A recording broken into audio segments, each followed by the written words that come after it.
Al-Qaeda terrorist, September the 11th. Al-Qaeda, 9/11 hijackers, jihadist terrorist organizations. Terror attack. Bin Laden. September 11th. Terrorist. The self-confessed mastermind. Osama bin Laden, the leader of Al-Qaeda. Al-Qaeda. Terrible new terrorist organization. September 11th. Our enemy is a radical network of terrorists and every government that supports them.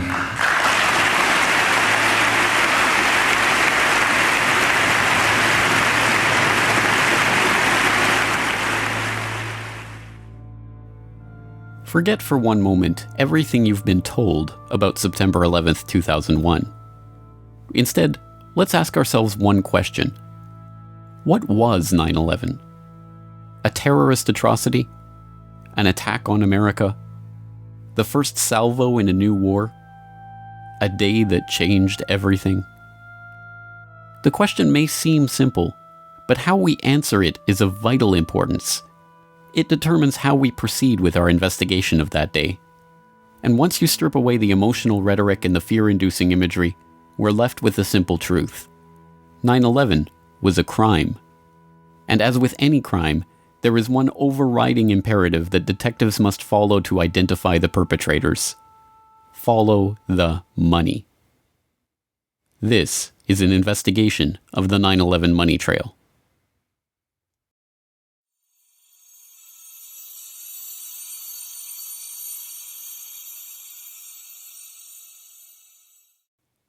In 1998, the Port Authority of New York and New Jersey agreed to privatize the World Trade Center, the complex of office towers in Lower Manhattan that they had owned and operated since their construction in 1973. In April 2001, an agreement was reached with a consortium of investors led by Silverstein Properties, and on July 24, 2001, Larry Silverstein, who already owned World Trade Center Building 7, signed a 99-year lease for the Twin Towers and Buildings 4 and 5.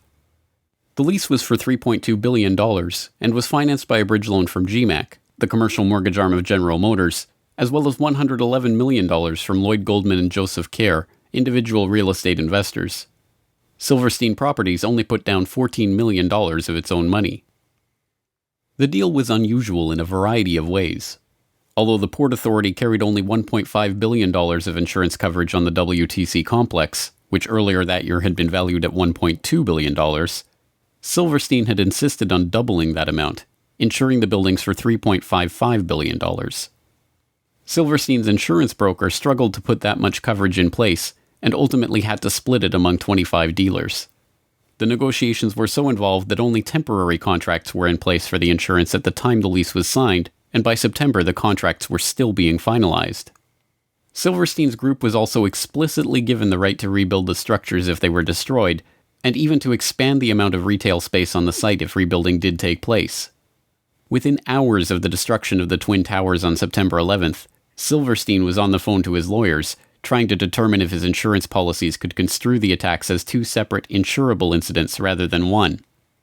Silverstein spent years in the courts attempting to win $7.1 billion from his $3.55 billion insurance policy, and in 2007 walked away with $4.55 billion, the largest single insurance settlement ever.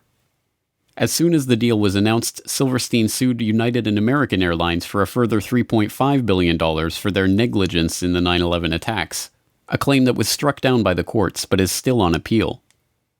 Perhaps even more outrageously, in a secret deal in 2003, the Port Authority agreed to pay back 80% of their initial equity in the lease, but allowed the Silverstein Group to maintain control of the site. The deal gave Silverstein, Goldman, and Kerr $98 million of the $125 million they put down on the lease, and a further $130 million in insurance proceeds that were earmarked for the site's rebuilding. In the end, Silverstein profited from the 9/11 attacks to the tune of $4.5 billion and counting. But that's the 9/11 insurance heist you saw. There was a much deeper, more complex, and well-hidden heist that was taking place behind closed doors on September 11th, 2001, deep in the heart of the World Trade Center itself. Marsh & McLennan is a diversified risk, insurance, and professional services firm with over $13 billion in annual revenue and 57,000 employees. In September of 2001, 2,000 of those employees worked in Marsh's offices in the World Trade Center. Marsh occupied floors 93 to 100 of the North Tower, the exact area of the impact and explosion. In the year prior to 9/11, Marsh had contracted with Silverstream Software to create an electronic connection between Marsh and its clients for the purpose of creating paperless transactions. Silverstream had already built internet-based transactional and trading platforms for Merrill Lynch, Deutsche Bank, Bankers Trust, Alex Brown, Morgan Stanley, and other financial services firms that were later involved in 9/11, but this new project was unlike anything that had been attempted before. Richard Andrew Grove, the salesperson who handled the Marsh & McLennan project for Silverstream, explains. In 2000, Silverstream was contracted by Marsh to provide a technological solution beyond what we had done for any of the above-named companies, insofar as it would be used to electronically connect Marsh to its major business partners via internet portals for the purpose of creating paperless transactions and expediting revenue and renewal cycles, and built from the ground up at the client's site. Silverstream provided a specific type of connectivity that was used to link AIG and Marsh & McLennan, the first two commercial companies on the planet to employ this specific type of transaction, and in fact, Marsh was presented with something called the Accord Award, ACORD, in the summer of 2001 for being the first commercial corporation to do so. And what you should take away from that is this. It means that no other companies were doing this type of transaction, so the question in your mind should be, what then were Marsh and AIG doing, and why did they need to leverage technologies that no other commercial entity on the face of the earth needed to conduct business? The contract, Silverstream then stationed approximately 30 to 40 developers at Marsh, and this team was led by 2 to 3 managers with whom I liaised to ensure delivery of the solution that was promised. The development team worked regularly into the night, if not all night, and sometimes worked 7 days a week in order to adhere to Marsh's indicated pre-September 11th deadline. Now, while I was... But it was not long before severe irregularities in the billing of the account for this project led Richard Grove into the heart of a deeper mystery about the software and about the work that he was engaged in. Fiscal anomalies with respect to the Marsh.com project when I was in a meeting on the 98th floor in October of 2000 with a gentleman named Gary Lasko. Gary was Marsh's North American Chief Information Officer, and that particular afternoon a colleague and I helped him identify about $10 million in suspicious purchase orders after I had recognized that certain vendors were deceiving Marsh and specifically appeared to be selling Marsh large quantities of hardware that were not necessary, as this was later confirmed by Gary. In the spring of 2000, I brought my concerns up to executives inside of Silverstream, and I was urged to keep quiet and mind my own business. I went to an executive inside of Marsh, and he advised me to do likewise. But then, I mentioned it to a few executives at Marsh who I could trust, like Gary Lasko, and Catherine Lee, Ken Rice, Richard Bruhart, and John Olthofer, people who became likewise concerned that something untoward was going on. The concerned colleagues I just mentioned were murdered on September 11th, and the executives who expressed dismay at my concerns are alive and free today because of it. I feel it's no coincidence as the Marsh executive who urged me to drop my line of inquiry made sure that his personnel, who I just mentioned, were in the office bright and early for a global conference call before the staff meeting upon which I was to intrude. A conference call which I was informed this executive in question conducted but attended from the safety of his Upper West Side apartment. Although in getting... The global conference call with Marsh's IT staff on the morning of 9/11, a meeting that included the staff who were investigating the suspicious billing on the Silverstream deal, was confirmed in a 2006 interview with Marsh's then Chief Information Officer, Ellen Clark. Richard Grove had been asked to attend the meeting, but was stuck in traffic on the way to the towers when the attack began. His friends at Marsh were not so lucky. 294 Marsh employees, including all of the participants in the conference call in the North Tower, died that morning. Meanwhile, the Marsh executive who had scheduled the meeting, the same one who had asked Grove to drop the issue of the billing anomalies, was safe in his apartment, attending the meeting via telephone. So what was the Marsh.com project really about? Why was it so important for it to be finished before September 11th? And what kind of transactions did it enable? More importantly, what information was lost when the data center on the 95th floor of the North Tower suffered a direct hit on 9/11 and the buildings were demolished? A partial answer comes from reports that emerged in late 2001 that a German firm, Convar, had been hired to reconstruct financial data from the hard disks recovered at Ground Zero. The firm talks about this work in its promotional videos. September the 11th, 2001. The whole world is in shock following the attacks on the World Trade Center. Convar has some solutions to offer.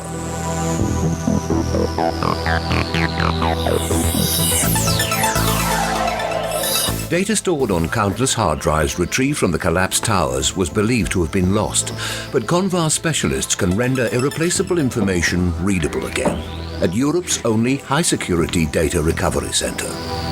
Burnt, crushed, or dirty storage media are ready to relinquish their secrets by the time we finish with them. More details about the work comes from an IDG news service story posted to CNN.com in December 2001. Under the headline, "Computer disk drives from WTC could yield clues," the article notes, "An unexplained surge in transactions was recorded prior to the attacks, leading to speculation that someone might have profited from previous knowledge of the terrorist plot by moving sums of money. But because the facilities of many financial companies processing the transactions were housed in New York's World Trade Center, destroyed in the blasts, it has, until now, been impossible to verify that suspicion." A Reuters article from the same time, later posted to Convar's website, offers revealing glimpses into the investigation's early results. It quotes Peter Herschel, Convar's director at the time. "The suspicion is that inside information about the attacks was used to send financial transaction commands and authorizations in the belief that amid all the chaos the criminals would have, at the very least, a good head start. Of course, it is also possible that there were perfectly legitimate reasons for the unusual rise in business volume. It could turn out that Americans went on an absolute shopping binge on that Tuesday morning. But at this point, there are many transactions that cannot be accounted for. Not only the volume, but the size of the transactions was far higher than usual for a day like that. There is a suspicion that these were possibly planned to take advantage of the chaos." It also quotes Richard Wagner, one of the company's data retrieval experts. "There is a suspicion that some people had advanced knowledge of the approximate time of the plane crashes in order to move out amounts exceeding $100 million. They thought that the records of their transactions could not be traced after the mainframes were destroyed." Was the revolutionary electronic trading link between AIG and Marsh being used to funnel money through the World Trade Center at the time of the attack? Were the attack perpetrators hoping that the destruction of Marsh's data center, on the 95th floor at the dead center of the North Tower explosion, would conceal their economic crime? One piece of corroborating evidence for the idea comes from author and researcher Michael Rupert, who reported in 2004 that immediately before the attacks began, computer systems in Deutsche Bank, one of Silverstream's other E-Link clients, had been taken over from an external location that no one in the office could identify. Within, I would guess, I'd have to go back and look at the book, but it was no more than a week after the attacks. I was being contacted by a lot of people from inside official sources who were raising a lot of questions. This one particular person was extremely credible. They absolutely convinced me they had been an employee of Deutsche Bank in the Twin Towers. And they told me very clearly that in the moments right before the attacks and during the attack, there was a 40-minute window between the time the first plane struck the World Trade Center and the second plane, that Deutsche Bank's computers in New York City had been taken over, absolutely co-opted and run. There was a massive data purge, a massive data download, and all kinds of stuff was moving. And what this person said very clearly was that no one in the Deutsche Bank offices in the towers at the time had the ability to prevent what was going on from any of their terminals. Sadly, no answer to the questions raised by these accounts is forthcoming from Convar. After the initial reporting on the investigation, which noted that the company was working with the FBI to recover and analyze the data, Convar now refuses to talk about the information they discovered. Is it true that large amounts of money were transferred illegally out of the World Trade Center on the morning of 9/11, just before the attacks? If you would look on the website, I would say yes, because that was the information from a previous release. If you would ask me today, I would need to tell you that I could not give you any additional information about that. I'm really sorry. At the time of 9/11, Marsh's chief of risk management was Paul Bremer, the former managing director of Kissinger & Associates, who went on to oversee the U.S. occupation of Iraq. On the morning of 9/11, he was not in his office at Marsh & McLennan, but at NBC's TV studio, where he was delivering the official story of the attack. It's Paul Bremer. I want to make sure I'm getting your name right because I'm just meeting you just at this moment. You're a terrorism expert, counterterrorism. I hope, and can talk to us a little bit about who could. I mean, there are a limited number of groups who could be responsible for something of this magnitude. Yes, this is a very well planned, very well coordinated attack, which suggests it's very well organized centrally. And there are only 3 or 4 candidates in the world, really, who could have conducted this attack.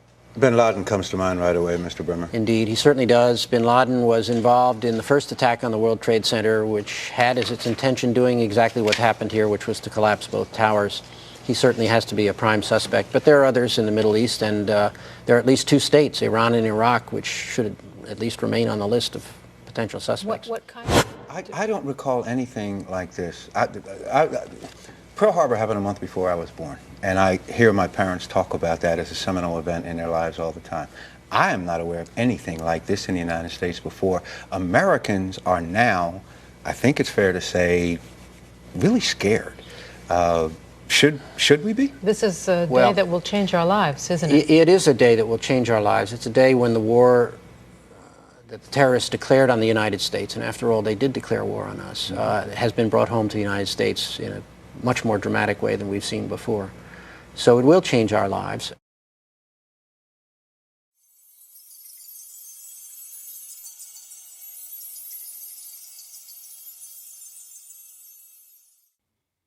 On September 12, 2001, before the dust had even settled on Ground Zero, the Securities and Exchange Commission opened an investigation into a chilling proposition: that an unknown group of traders with advanced knowledge of the 9/11 plot had made millions betting against the companies involved in the attacks. What many Wall Street analysts believe is that the terrorists made bets that a number of stocks would see their prices fall. They did so by buying what are called puts. If you bet right, the rewards can be huge. The risks are also huge, unless, of course, you know something bad is going to happen to the company you're betting against. This could very well be insider trading at the worst, most horrific, most evil use you've ever seen in your entire life. One example, United Airlines. The Thursday before the attack, more than 2,000 contracts betting that the stock would go down were purchased. 90 times more in one day than in 3 weeks. When the markets reopened, United stock dropped. The price of the contracts soared, and someone may have made a lot of money fast. $180,000 turns into $2.4 million when that plane hits the World Trade Center. It's almost the same story with American Airlines. That's a 5-fold increase in the value of what was a $337,000 trade on Monday. All of a sudden becomes what? $1.8 million. And there's much more, including an extraordinarily high number of bets against Morgan Stanley and Marsh & McLennan, 2 of the World Trade Center's biggest tenants. Could this be a coincidence? This would be one of the most extraordinary coincidences in the history of mankind if it was a coincidence. Although the put options on American and United Airlines are usually cited in reference to the 9/11 insider trading, these trades only represent a fraction of the suspicious trades leading up to the attack. Between August 20th and September 10th, abnormally large spikes in put option activity appeared in trades involving dozens of different companies whose stocks plunged after the attack, including Boeing, Merrill Lynch, JP Morgan, Citigroup, Bank of America, Morgan Stanley, Munich Re, and the AXA Group. Traders weren't just betting against the companies whose stocks dove after 9/11, however.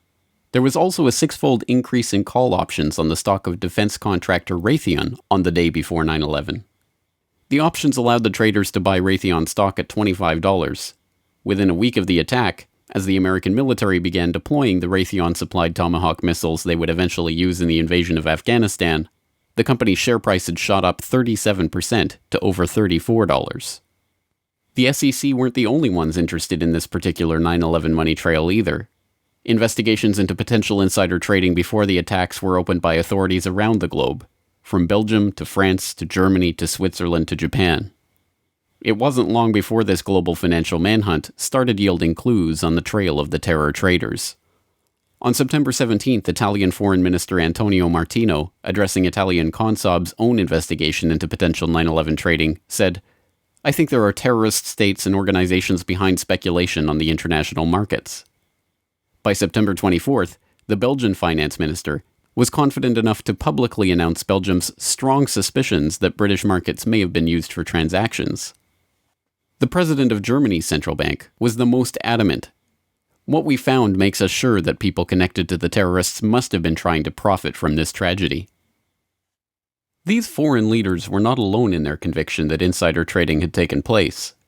University of Chicago finance professor George Constantinides, Columbia University law professor John Coffey, Duke University law professor James Cox, and other academics, as well as well-known options traders like John Najarian, all expressed their belief that investors had traded on advanced knowledge of the attacks.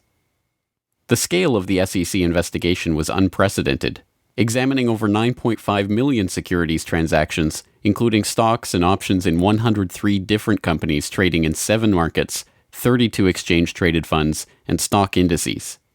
The probe drew on the assistance of the legal and compliance staff of the 20 largest trading firms and the regulatory authorities in 10 foreign governments. The Commission coordinated its investigation with the FBI, the Department of Justice, and the Department of the Treasury. The results of this investigation? We have not developed any evidence suggesting that those who had advanced knowledge of the September 11th attacks traded on the basis of that information. Although this sounds like the investigation did not find evidence of insider trading, a second look reveals the trick. They are not saying that there was no insider trading, only that there is no evidence that those who had advanced knowledge of the September 11th attacks participated in such trading. But this begs the question, who had that advanced knowledge, and how did the SEC determine this? The 9/11 Commission report begs the question even more blatantly in their treatment of the anomalous put option activity on United Airlines stock on September 6th. 95% of the puts were placed by a single US-based institutional investor with no conceivable ties to Al-Qaeda. Again, it is taken as a foregone conclusion that a lack of ties to Al-Qaeda means there could not have been advanced knowledge of the attack, even if the evidence shows that insider trading took place. To be sure, insider trading almost certainly did take place in the weeks before 9/11. Although some have used the Commission report to conclude that the story was debunked, the intervening years have seen the release of not one, not two, but 3 separate scientific papers concluding with high probability that the anomalous trading was the result of advanced knowledge. In Unusual Option Market Activity in the Terrorist Attacks of September 11, 2001, University of Chicago professor Alan Potishman concluded, "Examination of the option trading leading up to September 11th reveals that there was an unusually high level of put buying. This finding is consistent with informed investors having traded options in advance of the attacks." In Detecting Abnormal Trading Activities in Option Markets, researchers at the University of Zurich used econometric methods to confirm unusual put option activity on the stocks of key airlines, banks, and reinsurers in the weeks prior to 9/11. And in Was There Abnormal Trading in the S&P 500 Index Options Prior to the September 11th Attacks, a team of researchers concluded that abnormal activity in the S&P Index Options market around the time of the attack is consistent with insiders anticipating the 9/11 attacks. The only question, then, is who was profiting from these trades, and why was no one ever indicted for their participation in them? One lead is pursued by researcher and author Kevin Ryan. In Evidence for Informed Trading on the Attacks of September 11th, he examines an FBI briefing document from 2003 that was declassified in 2009. It describes the results of FBI investigations into 2 of the pre-9/11 trades that the Bureau had identified as suspicious, including the purchase of 56,000 shares of Stratesec in the days prior to 9/11. Stratesec provided security systems to airports, including, ironically, Dulles Airport, as well as the World Trade Center and United Airlines, and saw its share price almost double when the markets reopened on September 17, 2001. The trades traced back to a couple whose names are redacted from the memo, but are easily identifiable from the unredacted information. Mr. and Mrs. Wirt D. Walker III, a distant relative of the Bush family and business partner of Marvin Bush, the president's brother. The document notes that the pair were never even interviewed as part of the investigation, because it had revealed no ties to terrorism or other negative information. In addition to begging the question, this characterization is provably false, as Ryan noted in a conversation with financial journalist Lars Schall. Wirt Dexter Walker at Strategic hired several people from a company called the Carlyle Group. And the Carlyle Group had bin Laden family members as investors. Also, Wirt Walker's fellow director, James Abrahamson, was a close business associate of a man named Mansour Ijaz, a Pakistani businessman. And Mansour Ijaz claimed to be able to contact Osama bin Laden on multiple occasions. So there does seem to be some circumstantial evidence indicating that these people were connected to Al-Qaeda, at least to the point where we should investigate. And isn't it true that also some members of the bin Laden family were actually in Washington at a gathering of the Carlyle Group on 9/11? That's true. The Carlyle Group had a meeting at the Ritz-Carlton Hotel in Washington on September 11th, and present there were former President George H.W. Bush, James Baker, and the brother of Osama bin Laden. I believe his name was Salem. I can't recall his exact name. But they were there, investors from the bin Laden family, meeting with Carlyle Group representatives in Washington on September 11th. Was this why the FBI thought better of questioning Walker over his highly profitable purchase of Strategic shares right before 9/11? The CIA figures prominently in another line of investigation. One suspicious United Airlines put option purchase that was investigated by the FBI involved a 2,500 contract order for puts in the days before 9/11. Instead of processing the purchase through United Airlines Home Exchange, the Chicago Board of Options Exchange, the order was split into 500 contract chunks and run through 5 different options exchanges simultaneously. The unusual order was brokered by Deutsche Bank Alex Brown, a firm that until 1998 was chaired by A.B. Buzzy Krongard, a former consultant to CIA Director James Woolsey, who at the time of 9/11 was himself the executive director of the CIA. So right after the attacks of 9/11, the name Buzzy Krongard surfaced, and it was instant research that revealed that Buzzy Krongard had been allegedly recruited by CIA Director George Tenet to become the executive director at CIA, which is the number 3 position right before the attacks. And Alex Brown was one of the then a subsidiary of Deutsche Bank. Was one of the primary instruments or vehicles that handled all of these criminal trades by people who obviously knew that the attacks were going to take place where, how, and involving specific airlines. Perhaps the most frank admission of insider trading is notable for 3 things.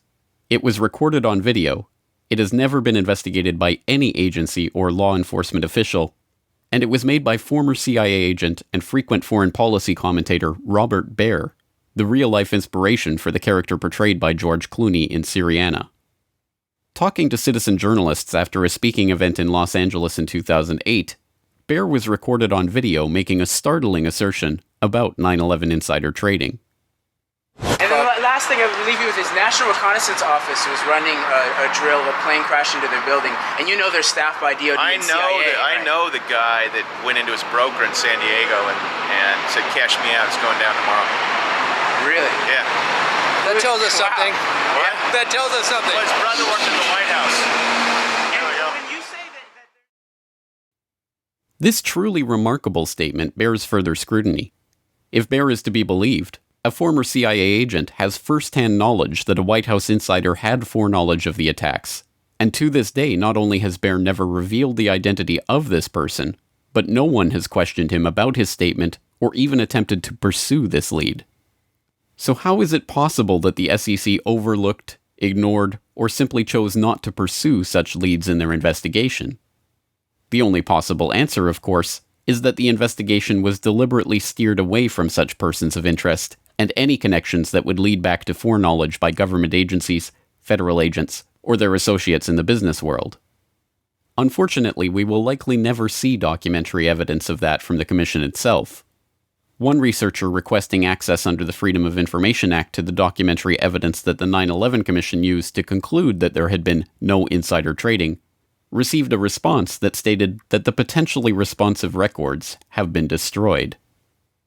Instead, we are left with sources that refuse to be identified, saying that CBOE records of pre-9/11 options trading have been destroyed, and second-hand accounts of traders who had heard talk of an event in advance of 9/11.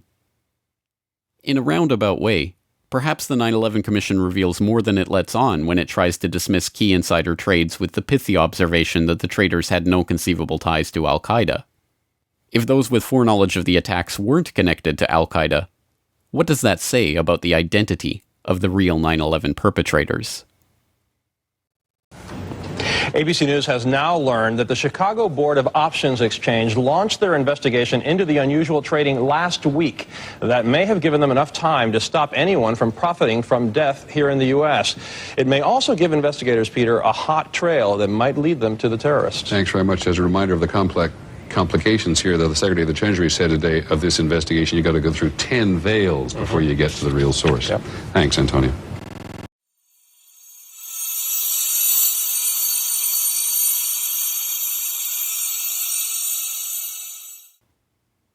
P-Tech was a Quincy, Massachusetts-based company specializing in enterprise architecture software, a type of powerful computer modeling program that allows large-scale organizations to map their systems and employees and to monitor them in real time.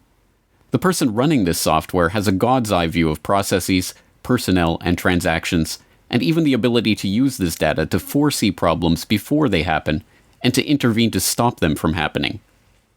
As a senior consultant working on risk management for JP Morgan at the time of 9/11, Indira Singh was looking for exactly this type of software to implement the bank's next-generation risk blueprint. In her search for the ultimate risk management software, P-Tech's name was floated as the best candidate for the task. I had a good life. I did risk at JP Morgan Chase. Just to take a break from all the heavy stuff, what I do was to devise a way to monitor everything going on in a very large company to stop big problems from happening. There's that little cloud there and my very bizarre picture of how I think about this problem. I am a person who was merging two disciplines, risk management and something called enterprise architecture, which is fairly esoteric, but at the end of the day, we seek to prevent large problems from happening anywhere in a large global enterprise. At JP Morgan, I was working on the next generation risk blueprint, which is all about how to prevent these things from happening. Bad business practice such as money laundering, road trading, and massive computer failures, anything you could imagine would go wrong. I had a lot of leeway consulting as a senior risk architect to think out of the box and actually get my ideas implemented. I was funded out of a strategic fund. I reported to the directors, and I was pretty happy. JP Morgan thought very highly of me, and they were thinking of funding, in conjunction with my project in DC, the next generation risk software. What I needed to do, what I did, was a really smart piece of software. Really, really smart. Its job would be to think about all the information, and this is where you may connect a dot. The job of this software would be to think about all the information that represented what was going on in the enterprise at any given time as bank business was being transacted worldwide. For example, it would be a surveillance software that would look for trading patterns that indicated someone was up to no good, and then do something about it. Send a message somewhere, send the transaction information somewhere, perhaps shut their system down, perhaps shut another system down, perhaps start something else up elsewhere. This kind of capability is very, very essential in today's world. However, this kind of software is not found in Microsoft or not even in IBM. A small group of very esoteric software companies make this kind of enterprise software, and it is very pricey. So you can't afford to pick wrong. And I asked all my colleagues who are industry gurus what would they recommend for this. My buddies recommended P-Tech. Indeed, it's not difficult to see why P-TECH came so highly recommended. Given the nature of this sensitive risk management work, only a company with experience delivering software to large-scale organizations with secrets to protect would fit the bill, and in this regard P-TECH did not disappoint. Their client roster included a veritable who's who of top-level corporate and governmental clients: the FBI, the IRS, NATO, the Air Force, the Naval Air Command, the Departments of Energy and Education, the Postal Service, the U.S. House of Representatives, the Department of Defense, the Secret Service, even the White House. From the inner sanctum of the White House to the headquarters of the FBI, from the basement of the FAA to the boardroom of IBM, some of the best secured organizations in the world, running on some of the most protected servers housing the most sensitive data, welcomed P-TECH into their midst. P-TECH was given the keys to the cyber kingdom to build detailed pictures of these organizations, their weaknesses and vulnerabilities, and to show how these problems could be exploited by those of ill intent. But like all such systems, it could be exploited by those of ill intent for their own purposes, too. Given the nature of the information and secrets being kept by its clients, it should come as no surprise that many of P-TECH's top investors and employees were men with backgrounds that should have been raising red flags at all levels of the government. And as it turns out, at least one of these men did raise red flags with a pair of diligent FBI field agents. In the late 1990s, Robert Wright and John Vincent, FBI special agents in the Chicago field office, were running an investigation into terrorist financing called Vulgar Betrayal. From the very start, the investigation was hampered by higher-ups. They were not even given access to the computer equipment needed to carry out their work. Through Wright and Vincent's foresight and perseverance, however, the investigation managed to score some victories, including seizing $1.4 million in terrorist funds. According to Wright, these funds were linked directly to Saudi businessman Yassin Qadi. Yassin al-Qadi is a multimillionaire businessman and philanthropist who, according to Business Associates, liked to boast of his relationship with former Vice President Dick Cheney. But in the late 1990s, he was sanctioned by the UN Security Council for his suspected links to al-Qaeda, and after 9/11 he was put on a terrorist watch list by the US Treasury for his suspected ties to terrorist financing. During the 1990s, as Vulgar Betrayal was being thwarted from opening a criminal investigation into his activities, the Qadi-backed investment firm Sarmony Limited became an angel investor to a software startup called P-TECH, providing $5 million of the initial $20 million of capital that got P-TECH off the ground. At the time, P-TECH's CEO denied that al-Qadi had any involvement with the company other than his initial investment, but the FBI now maintains he was lying, and that in fact al-Qadi continued investing millions of dollars in the company through various fronts and investment vehicles. Company insiders told FBI officials that they were flown to Saudi Arabia to meet P-TECH's investors in 1999, and that al-Qadi was introduced as one of the owners. It has also been reported that Hussein Ibrahim, P-TECH's chief scientist, was al-Qadi's representative at P-TECH, and al-Qadi's lawyers have admitted that al-Qadi's representatives may have continued to sit on P-TECH's board even after 9/11. Ibrahim himself was a former president of BMI, a New Jersey-based real estate investment firm that was also one of the initial investors in P-TECH and provided financing for P-TECH's founding loan. P-TECH leased office space and computer equipment from BMI, and BMI shared office space in New Jersey with Qadi International, owned and operated by none other than Yassin al-Qadi. In 2003, counterterrorism czar Richard Clarke said, BMI held itself out publicly as a financial services provider for Muslims in the United States. Its investor list suggests the possibility this facade was just a cover to conceal terrorist support. Suhail Lahir was P-TECH's chief architect. When he wasn't writing the software that would provide P-TECH with detailed operational blueprints of the most sensitive agencies in the US government, he was writing articles in praise of Islamic holy war. He was also fond of quoting Abdullah Azzam, Osama bin Laden's mentor and the head of Maktab al-Khidmat, which was the precursor to al-Qaeda.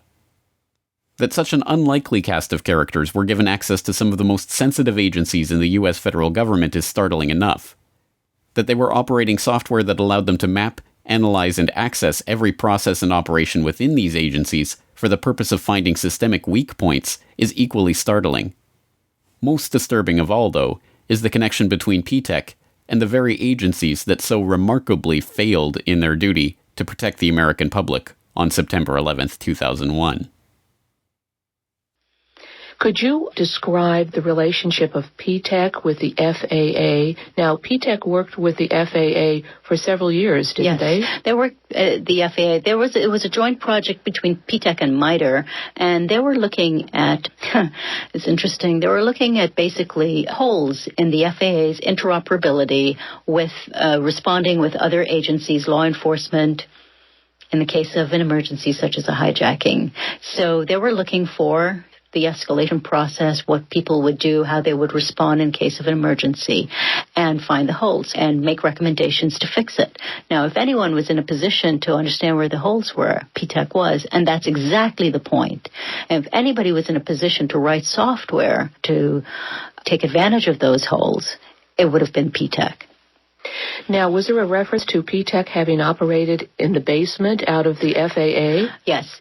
Now, typically, because the scope of such projects are so overarching and wide-ranging, when you are doing an enterprise architecture project, you pretty much have access to how anything in the organization is being done, where it's being done, on what systems, what the information is, and you pretty much have carte blanche. Now, if it's a major project that spans several years, the team that comes in has literally access to almost anything that they want because you're operating on a blueprint level, on a massive scale. So, yes, they were everywhere, and I was told that they were in places that required clearances.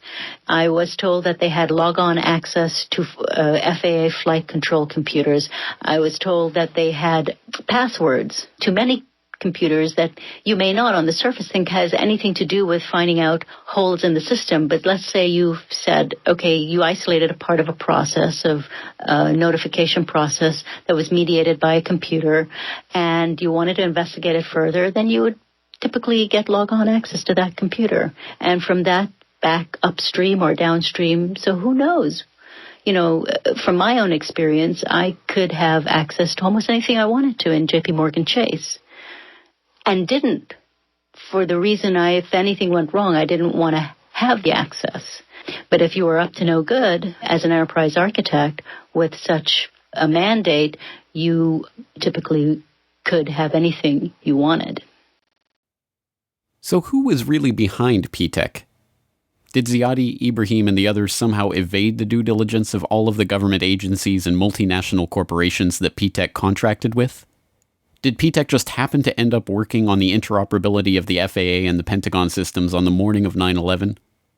Did al-Qadi's friend Dick Cheney really know nothing of Qadi's connections or activities? Was this all some devious al-Qaeda plot to infiltrate key systems and agencies of the US government? Not according to the people who were really investigating the company. So what did the 9/11 Commission have to say about PTEC? Absolutely nothing. The co-chair of the commission, Thomas Kane, had been involved in a $24 million real estate transaction with BMI, one of the PTEC investors, but no mention was made of that at the time, and the commission never looked into PTEC or its activities on 9/11. Meanwhile, Cheney's friend al-Qadi has since been removed from the Swiss, European, UN Security Council, and US Treasury terrorist sanctions lists. And Robert Wright? After Vulgar Betrayal was shut down, the FBI did eventually raid PTEC's offices in December of 2002, but not before the company was given 2 weeks advance warning of the raid. The very next day, then Homeland Security Chief Tom Ridge declared that PTEC in no way jeopardizes the security of the country. Osama Ziadi is still wanted by the FBI for lying about al-Qadi's involvement with the company, but the case is now cold. To the families and victims,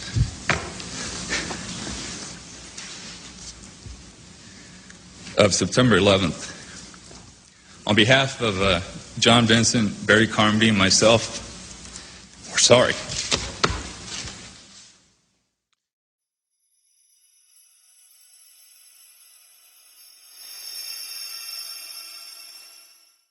The topic today is an adversary that poses a threat, serious threat to the security of the United States of America.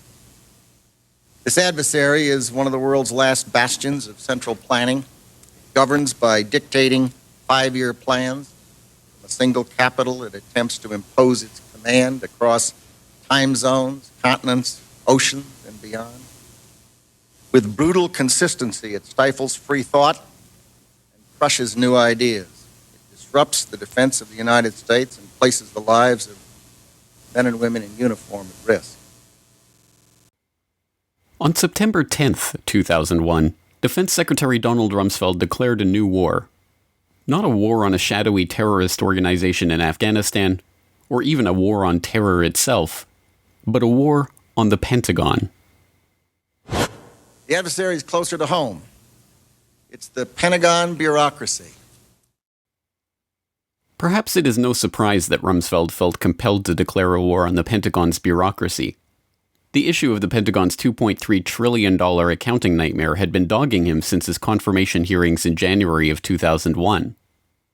Although Rumsfeld was interested in pushing forward a modernization of the military that was projected to cost an additional $50 billion in funding, that agenda was politically impossible in the face of the Department of Defense's monumental budget problem.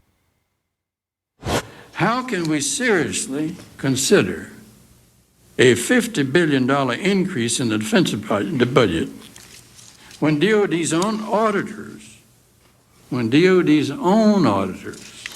say the department cannot account for $2.3 trillion in transactions in 1 year alone? Now, my question to you is, Mr. Secretary, what do you plan to do about this? Decline the nomination.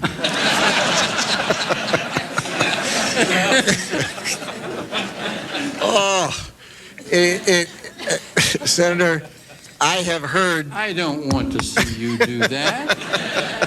We'll stand adjourned in that case. Senator, I have heard some of that and read some of that, that the department is not capable of auditing its books. It is... I was going to say terrifying. Terrifying only begins to describe the problem.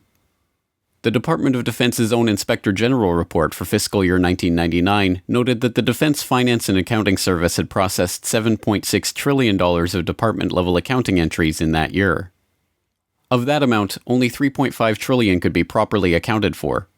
$2.3 trillion in transactions were fudged to make entries balance, run through without proper documentation, or made up entirely. The Inspector General's office did not even examine the other $1.8 trillion in transactions because they did not have adequate time or staff to review them. In 2002, one DFAS accountant blew the whistle on the problem and the cover-up that was underway to stop investigators from finding out where the money went. According to some estimates, we cannot track $2.3 trillion in transactions. $2.3 trillion with a T. That's $8,000 for every man, woman, and child in America. To understand how the Pentagon can lose track of trillions, consider the case of one military accountant who tried to find out what happened to a mere $300 million. We know it's gone, but we don't know what they spent it on. Jim Minery, a former Marine turned whistleblower, is risking his job by speaking out for the first time about the millions he noticed were missing from one defense agency's balance sheets. Minery tried to follow the money trail, even crisscrossing the country looking for records. The director looked at me and he says, "Why do you care about this stuff?" It took me aback, you know. My supervisor asked me why I care about doing a good job. So he was reassigned and says officials then covered up the problem by just writing it off. As controller of the Pentagon from 2001 to 2004, Dov Zakheim was the man tasked with solving this problem.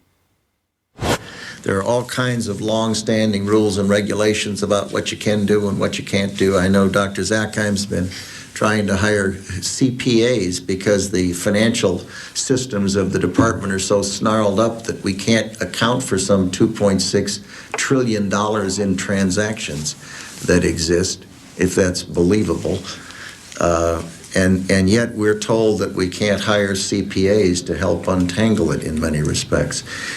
Mr. Secretary, the first time and the last time that Dov Zakheim and I broke bread together, he told me you'd have a handle on that $2.6 trillion by now, but we'll discuss that a little. We've got a handle, it's just a little hot. From 1987 to 2001, Zakheim headed SPC International, a subsidiary of System Planning Corporation, a defense contractor providing air warfare, cybersecurity, and advanced military electronics to the Department of Defense and DARPA. SPC's Radar Physics Laboratory developed a remote control system for airborne vehicles that they were marketing to the Pentagon prior to 9/11. Zakheim was also a participant in drafting Rebuilding America's Defenses, a document that called for a sweeping transformation of the U.S. military, including the implementation of the $50 billion missile defense program and increased use of specialized military technologies. The paper even noted how advanced forms of biological warfare that can target specific genotypes may transform biological warfare from the realm of terror to a politically useful tool. Rebuilding America's Defenses was a white paper produced by the Project for the New American Century, a group founded in 1997 with the goal of projecting American global dominance into the 21st century. Joining Zakheim in the group were a host of other neocons who ended up populating the Bush administration, including Dick Cheney, Paul Wolfowitz, Richard Pearl, Jeb Bush, and Donald Rumsfeld. In their September 2000 document, the group lamented that their plan for transforming the military was not likely unless a defining event took place, one that would galvanize public opinion. The process of transformation, even if it brings revolutionary change, is likely to be a long one, absent some catastrophic and catalyzing event, like a new Pearl Harbor. We know that the thing that tends to register on people is fear. And we know that tends to happen after there's a Pearl Harbor. It tends to happen after there's a crisis. And that's too late for us. We've got to be smarter than that. We've got to be wiser than that. We have to be more forward-looking. There's a wonderful book on Pearl Harbor by Roberta Wohlstetter and a foreword by Dr. Schelling that talks about this problem of seeing things happen and not integrating them in your mind and saying, yes, we need to be doing something about that now. That I reread periodically because it's so important. And on 9/11/2001, America received its new Pearl Harbor. The attack on the Pentagon struck Wedge 1 on the west side of the building. An office of the U.S. Army called Resource Services Washington had just moved back into Wedge 1 after renovations had taken place there. The office was staffed with 45 accountants, bookkeepers, and budget analysts. 34 of them were killed in the attack. A 2002 follow-up report from the DoD Inspector General on the missing trillions noted that a further $1.1 trillion in made-up accounting entries were processed by the Pentagon in fiscal year 2000, but they did not even attempt to quantify the missing funds for 2001. The Secretary of the Army, Thomas White, later explained they were unable to produce a financial report for 2001 at all, due to the loss of financial management personnel sustained during the September 11th terrorist attack. Before becoming Secretary of the Army, Thomas White was a senior executive at Enron. Enron was one of the largest energy companies in the world, posting a $111 billion profit in 2000 before being exposed as an elaborate corporate accounting fraud in 2001. The SEC, which investigated the Enron scandal, occupied the 11th to 13th floors in World Trade Center Building 7, and their offices were destroyed on 9/11, destroying 3,000 to 4,000 documents on active investigations in the process. Perhaps unsurprisingly, Rumsfeld's war on the Pentagon's bureaucracy did not yield the results he promised. By 2013, the unaccountable money in the Pentagon's coffers had reached $8.5 trillion. The latest scandal to hit Washington comes from a report revealing the Pentagon misplaced $8.5 trillion. Military leaders have also been found ordering subordinates to doctor books to hide the missing money. This is the conclusion of a special report by Reuters. One former Pentagon employee, Linda Woodford, said she spent 15 years there falsifying financial records. Woodford had a job checking Navy accounting records against figures supplied by the Treasury Department. She said money was missing from the report every month. And national security expert Steve Miles is here with me to help us crunch these numbers. $8.5 trillion unaccounted for? It's a lot of money. This is the kind of thing that you would think would bring Capitol Hill to a screeching halt. There'd be hearings kind of almost daily. You'd have various committees looking into it. None of that. It just leads to massive waste, and there can be all sorts of fraud that you don't know about. Just one example, when the Inspector General looked at Iraq, which was, a lot of money, but in the grand scheme, just a portion of the money the U.S. spends. What they found was about $50 billion of the money the U.S. spent there was wasted. And about $6 billion was completely lost. They had no idea where it went. It was completely unaccounted for. But put that in perspective, that's about this amount of money that other countries would spend on their defense in a year total. And that's just the loose pocket change that we lost in the couch. One thing I found very interesting in this report is that the Pentagon apparently uses a standard operating procedure to enter false numbers or so-called plugs to cover lost or missing information in their accounting in order to submit a balanced budget to the Treasury. So they can write in everything. That's probably the most shocking part of this, is that they get to the end of the day and they say, oh, there's money missing. What do we do? Well, we'll just put a number in there that says it's there and we'll sort it out later. I mean, again, this is the type of operating practice that if you did it in your own business, if you tried to do it with your own taxes for the government, they'd haul you off to jail. But then, given that the trillions have never been accounted for, and given that American defense spending soared to record levels after the attack, perhaps Rumsfeld's war on the Pentagon, the one he announced on September 10th, was successful after all.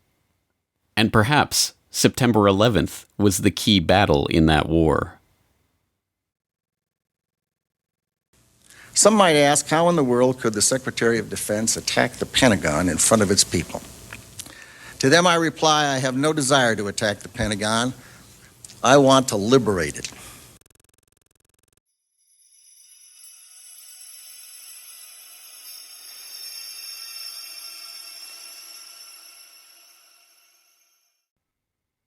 Insurance scams and insider trading, electronic fraud and vulgar betrayal, missing money and evidence destroyed. There are at least 8.5 trillion reasons to investigate the money trail of 9/11. Curious, then, that the US government's final word on the attacks, the 9/11 Commission report, concluded that the money trail was not worthy of investigation at all. In Chapter 5 of the report, the Commission noted, "To date, the US government has not been able to determine the origin of the money used for the 9/11 attacks. Ultimately, the question is of little practical significance." 9/11 was a crime, and as every detective knows, the first rule of criminal investigation is to follow the money. So why did the 9/11 Commission specifically reject this rule? The answers to 9/11 are not going to come from the suspects of the crime. Instead, it's up to investigators to continue to unearth the true evidence on the 9/11 money trail. Follow the money.